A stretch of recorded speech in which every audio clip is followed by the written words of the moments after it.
Ladies and gentlemen, welcome back to this second panel of the day. You have 2 more to go, and there's tons of excitement. I wanted to basically welcome you to this session on a topic that is rather close to my heart. It's the topic of art and identity. It's a topic that I've been focusing on rather a lot. And I apologize in advance for the shameless plug. But with the permission of our editorial director, Kim Khan of Tabor, I have been working on a book which is coming out in January. It's called Takedown. And this theme of art and identity is sort of at the center of it. Now, what do we mean by art and identity? So what is this all about? To sum up the topic, it's basically about how the art and museum world today are foregrounding artists, curators, administrators, creatives, professionals who are not white men. So you can remember that. I mean, that's the theme of the conference, NWM, not white men. How do we move into a world where it's different from what we've seen before? So what I discovered in the course of researching this book is that women and artists who are not white have for centuries not just been overshadowed, of course, we all know that, they have been virtually, and in some cases, completely invisible. My colleagues Charlotte Burns and Julia Halperin over in the States did a survey a couple of years ago, and they found that between 2009 and 2019, only 11% of all acquisitions and only 14% of all exhibitions at 26 major American museums were of work by women. For African American artists, the ratio was far worse. Between 2008 and 2018, only 3.7% of all artworks bought or received as gifts at 30 major American museums were by African Americans. And only 7.6% of exhibitions were of African American art. So that doesn't look too good now, does it? I whipped out a book at home from my own personal library, and it's a book that I'm sure a lot of you have. And it's a book that is basically one of the major art history textbooks of our time. To this day, students are studying it in art history programs. It's The Story of Art by Ernst Gombrich. I'm sure a lot of you have it or have read it. It was first published in 1950, but importantly, it was revised by the author in 1989. I rifled through the index over and over again in the course of writing this book, checking the facts for the book. I did not find one single woman anywhere in that book. Okay, so you're not going to tell me that in writing The Story of Art, Ernst Gombrich did not come up with one talented woman. There's something kind of a little bit weird going on, because I also looked at the stats. Women represent 50% of humanity. Literally, 50% of humanity. So I'm almost done with my introduction, but the other day I was at Tate Britain in London, and I came across this wonderful postcard, which represents something that was originally a poster by this feminist activist group called the Guerrilla Girls. I don't know if Hans Ulrich and Doryun can see this, but anyway, you're familiar with it. It just says, and of course it's all in joking sort of jest mode, the advantages of being a woman artist. So one of the advantages is working without the pressure of success. Another one is not having to be in shows with men. And the third one is knowing that your career might pick up after you're 80. So this is something that I wanted to open the conversation with, and I wanted to basically speak to Hans Ulrich Obrist, who is with us from Copenhagen. Thank you very much for being with us, Hans Ulrich, on this Saturday morning. You're the artistic director of the Serpentine Galleries in London, And I think that you've been thinking about these issues for a long time, and you've been trying to do something about it. I've certainly seen you put on a lot of solo shows of women artists, and many of the women did happen to be in their 80s. One of them was pushing 90 when you gave her her first ever museum solo exhibition. I'm referring to Luchita Hurtado. So, and of course we've had Faith Ringgold, we've had Rose Wiley, we've had many artists, female artists who you have brought on who didn't seem to have a platform before of that kind of size. So what's your view of foregrounding, you know, identity as we call it, or gender, and these issues in museum management?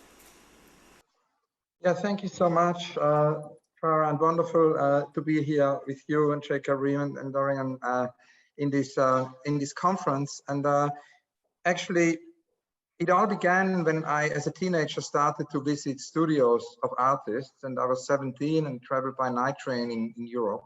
And I came to the studio of Rosemarie Trockel, and it was a very important moment in my life, because Rosemarie was then in her 30s, and she said she's very happy that I'm looking at, you know, younger artists, but that she felt that it would be really important to also think about pioneering artists who haven't had the visibility they should have. And it was the moment when Louis Bourgeois started to be visible in Europe, I think also in the US in the mid 80s for the very first time, and in bigger museum shows, because there had not been big retrospectives before. And Rosemarie said there are so many other extraordinary women artists who should one should visit. So she gave me a task. She said you should go from city to city and ask this question. And I think she... And so, sorry, can you repeat the name of the person who gave you the task? The German artist Rosemarie Trockel. Rosemarie Trockel, yeah, carry on. Okay. And yes, so she made me aware very early on in my work to be attentive to the voices who haven't had visibility, but also she was mentioning it's important also to focus on voices coming from everywhere, especially also from places that were previously silenced by the kind of a continental and also normative thinking, as Edouard Glissant said. Yeah. And of course, I mean, I'm actually today, I couldn't go to Copenhagen because I'm in Paris for this very sad occasion of the funeral of my friend Etel Adnan. Oh, of course. So sorry.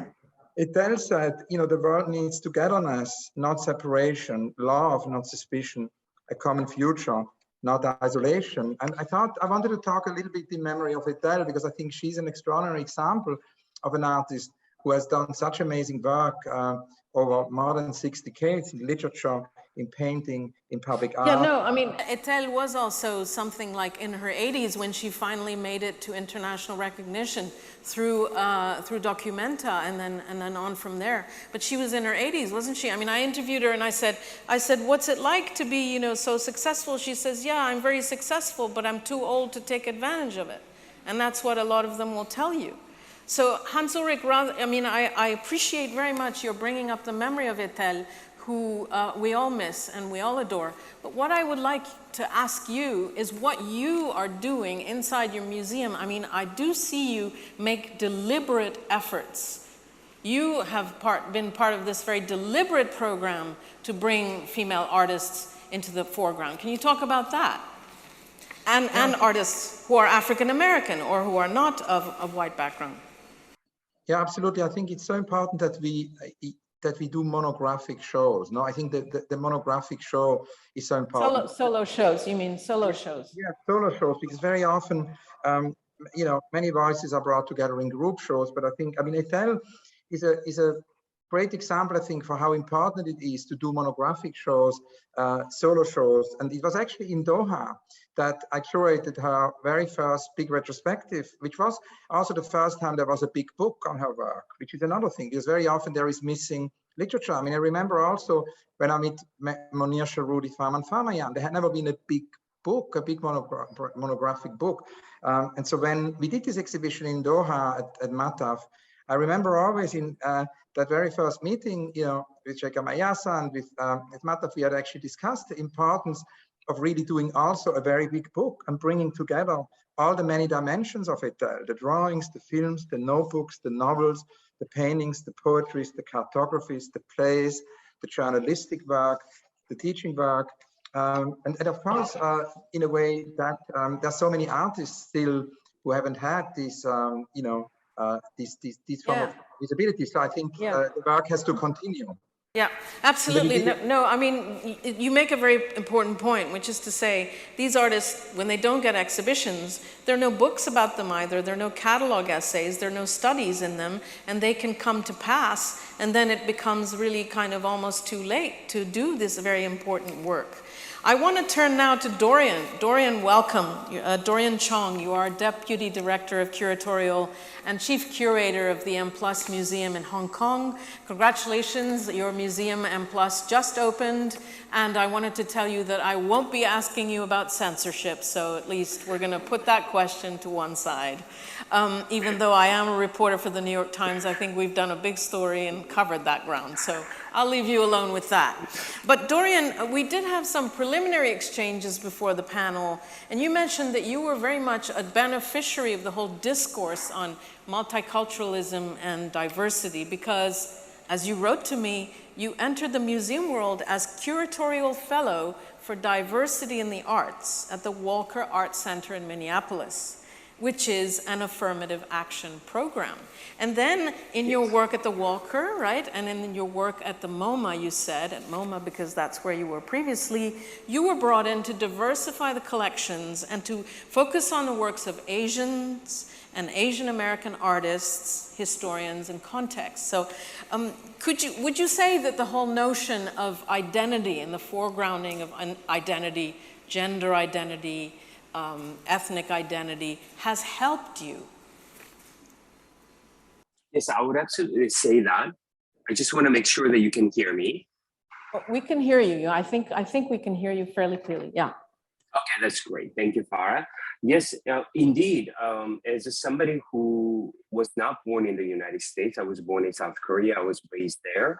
And then I ended up on the state side to receive my college education. I did my graduate studies, and then I fell into the museum profession as a modern and contemporary curator. And the big entry for me was what I thought at the time was just a one-year program of fellowship, curatorial fellowship at the Walker Art Center in Minneapolis. And I had the option, the program actually there were two. There was a curatorial fellowship and a curatorial fellowship for diversity in the arts. So I decided to choose the latter because it was important for me, having been really educated in the 1990s in the American Academy, that where the discourse of multiculturalism and diversity was really key, and especially relevant for somebody who was a recent immigrant to that country. And I would really say that Walker was one of the pioneers, if not the pioneer, in thinking about the question of diversity, globalism, and really thinking outside its own. But I have a question. Can I interrupt and ask you something? How does it feel? How does it feel, however, to be the diversity fellow, the person who comes in through this diversity program? Did you not feel that you were kind of, in a way, singled out? I mean, was it comfortable, you know? Farah, I embrace being singled out, to be perfectly honest. You embrace being singled out, okay. I did, because, you know, I was coming from my academic background, which was at the University of California at Berkeley, where, of course, it is famously known as a People's Republic of Berkeley. So, you know, that idea really, you know, your sort of marginal identity or peripheral identity as a central was very comfortable for me. And moving from there, from the West Coast to the middle of the country where I had never been, the so-called flyover zone, but in an esteemed institution, but surrounded by people who are extremely open-minded and very curious and politically committed to diversify the institution, I didn't feel that it was a single out. It was just something that I actually embraced, and I took it as a project that I wanted to commit. Fantastic. That's cool. Thank you, Doryun. Let me turn to the only guest I have with me up here on the podium. Welcome, Sheikha Reem Thani. You're Deputy CEO of Exhibitions and Marketing at Qatar Museums. Now, in this part of the world, the Middle East, which you belong to and I happen also to belong to, being from Iran, women tend to be in the background, shall we say. We're not really in the foreground in this part of the world as much as we should be, right? And I just wondered how you feel about that and in your role at Qatar Museums and how that's changing and how there's still work to be done. You know, the whole issue of gender here is pretty huge. Yeah, I'm gonna touch on a few points also that Hans brought in, because also I remember Hans coming to Doha. I had just started working at Mathaf, our Museum of Modern Art, and he was coming in to do the research for the Atal Adnan, and us discussing, sitting around the table, and him scrambling and writing all of his notes and excited to talk about this artist and bring her in. And I found that energy was amazing to be able to engage in. Okay. But some of the things that were annoying to me as a woman. Let's hear it. I want not to about know this, but about Sheikh education. I want definitely. to know what annoys you, Yes, please. thank you. Please let us know. I studied at VCU, so you definitely need to take art history. And through the books that we were taking, they're all American.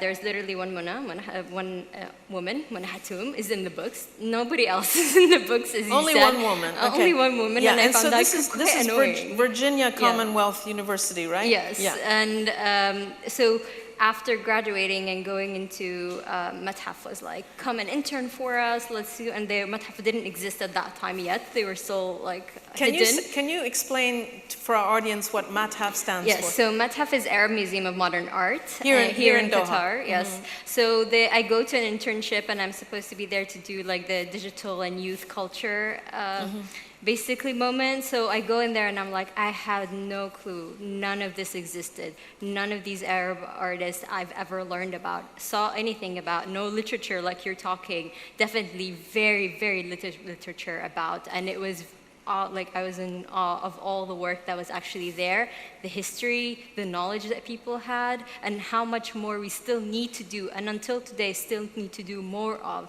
to really express who we are. I think there's a huge marginalization of Arab artists, whether they're women or men. Yep.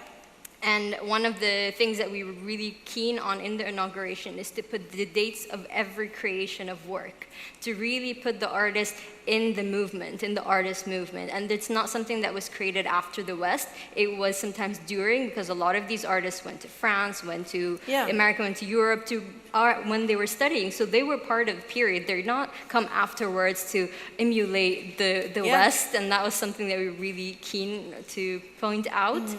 And yeah, so in gender, there's two things here I'm gonna say. Now, in period of now, emerging artists, I see a lot more women than I do see men. I feel like it's been flipped to a certain point where art is seen as something that is more feminine to be done. So we're trying now within the youth and the emerging artists to start to balance that out. What does it mean? And a lot of conversations and artists are putting in their identity, but also afraid of putting in their identity of what kind of feedback they're gonna get. And it's something that we, as Qatar Museums, are working on, trying to understand what does this balance look like? Because if now we see all these women coming out, in 10, 20 years from now, you literally will have no men artists, but you will have all women artists. So how do you control this balance? Because right now you see a lot of men artists and very little women artists. But I think it is our job, people who are in management of these museums, in these cultural institutions, to be able to see what is happening at this moment. How do we create the balance? How do we create, like you said, without the white man? I'm sorry, everybody, but definitely. What does that look like for us? Who's telling our stories? Why are they telling our stories? How can we tell our own stories? Which is very, very important for all of us. Yeah. We're roughly at halfway point, actually beyond halfway point in this talk. We've got about 13 minutes or left. And Hans Ulrich, I wanted to come back to you, just bouncing off what Reem just said, which is to say, you know, we could reach a point where there are no more men, you know, that, that there are so many women being foregrounded and put forward, that we are ignoring important artists. And I mean, I am now turning to the flip side of this argument, which is to say, Hans Ulrich, you know, some people might say, Hans Ulrich Obrist, he's showing too many women. There are a lot of old female artists. I did hear that from someone quite prominent, actually. And that there are too many artists who are of African-American background, etc. What about the white men? I mean, what do you say to that? Are we erasing white male artists? And there are many great ones. I think a wonderful toolbox to address the current moment with museums is and remains the great Edouard Glissant, the philosopher and thinker and poet from Martinique, and who strangely is still not translated and still does not have the, you know, the presence actually his thinking should have for our time. And the reason why it is such a toolbox for your question, for really most urgent question in relation to museums, is that as a public intellectual, Glissant has actually decided to focus on the question of the museum, and he wanted to build a museum in Martinique. And it has a lot to do with the overall theme also with identity, because he said it needs to be an archipelago and not a continental museum. An archipelago which makes it possible to say that neither each person's identity nor the collective identity are fixed and established once and for all, but they can change and exchange actually with the other without losing or diluting my sense of self. And that's what he says the archipelagic thought teaches us. And he also says that actually it would not house a synthesis, but actually not a synthesis which would standardize, but a network of interrelationships. And so I think if we think about Glissant, the idea is to have an institution where all the basically cultures and all the identities of the world could be put in dialogue with each other. And I think that's something, I mean, I read every morning 15 minutes of Edouard Glissant and then, you know, try to apply. Yeah, but I mean, I really have great respect for Glissant, but I want to know what you think, Hans Ulrich, as a major museum director or artistic director in London. I mean, how do you tackle the issue of, you know, male European artists, male artists of European extraction? I mean, how can we make sure that we are not sidelining them? It's all part of our program. I mean, the idea is to find a balance in the program and have many, you know, voices and bring them into the program. And I think, and it's always also, I think what is important is to kind of use the medium of the exhibition to bring in voices which can come from outside the art world. I think we should not forget that there are also many voices, you know, of artists who are not necessarily part of a network of art schools and academies and museums. And that became clear to me, you know, when we worked on the project with Arthur Jafer. It was his first UK exhibition at the Serpentine. And he said he actually made several steps which were so fascinating. First of all, he said he wants to be generous and actually have his exhibition also for other artists. So he said there needs to be a protest against forgetting that nobody knows about Ming Smith. So that goes back to the pioneer who has no disability. But then he says there are these two extraordinary artists, Frida Orupabo and Miscellaneous, who are only known on Instagram and YouTube, and they've never had an exhibition in a museum or outside this world. So he brought them in the exhibition, and ever since, you know, Frida Orupabo's work is shown a lot in the art world. So I think the idea also of bringing in voices from outside the art world, but then also bring art outside the museum into society is all part of that idea of making a more polyphonic museum. Yeah, Doryun, yeah, I mean, I hear what Hans just said. You know, Hans is obviously referring to the fact that it's really important to bring in voices not just from within the art world, from outside the art world, from other disciplines, you know, people who are expressing themselves in all kinds of places on YouTube. You know, there are all kinds of incredible talents on this planet. But I do want to throw back at you the question that I threw at Hans, which is to say, are we erasing these white males that I was talking about at the beginning? I mean, I know we've had really a lot of white men, but, you know, we don't want to basically end up erasing them in an effort to foreground the other categories. I mean, what do you say to that? You know, the Picassos, the Gauguins, the Cézannes, and the Matisses, and on and on. Well, I just have to very quickly paint the picture of what you will see when you come to M+ that opened just a week ago. Can't hear you. I think you need to speak a bit louder. Okay, is that better? Yeah. Yeah. Okay, so I was saying that I just have to paint a very quick picture of what M+ looks like, which just opened a week ago. And when you come here, you will see 1,500 works and objects by almost 800 artists and designers and architects and whatnot. Included in those are some of those very famous white male artists.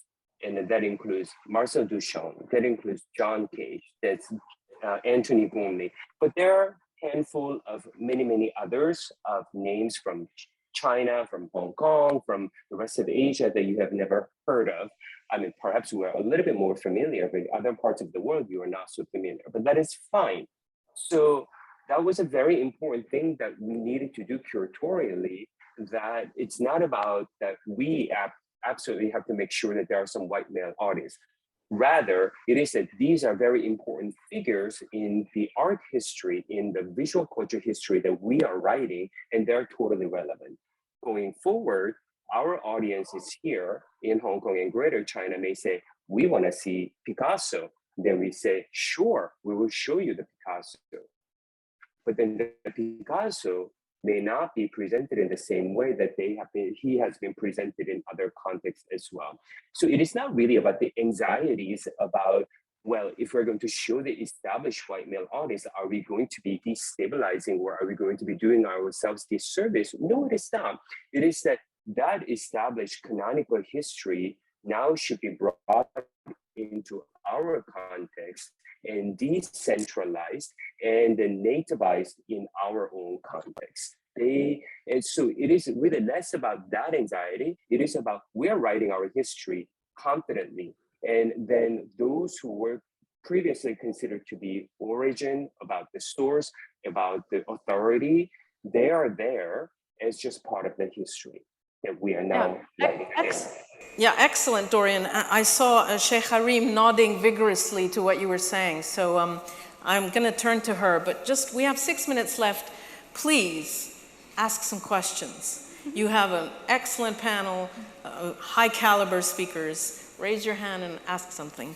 Yes. Sheikha Reem, why were you nodding? Why do you agree with what he said? Definitely the concept of context and really looking at your audience. We are institutions that are servicing the audience, and we need to be telling these stories in our context and the way we engage with them. Otherwise, it's so foreign, nobody will get that. Nobody will understand why, how does this fit, why is this important to us? So there's so many questions as curators that get asked that we need to be answering in these exhibitions or when putting artwork up, especially when you connect them with history and people's understanding of that. So what do you mean by context? Like, you know, we were just hearing from Doryun that, yeah, he was saying if we show Picasso, we're not going to be showing him the same way that they show him at the Pompidou. Yeah. So how would you show him here?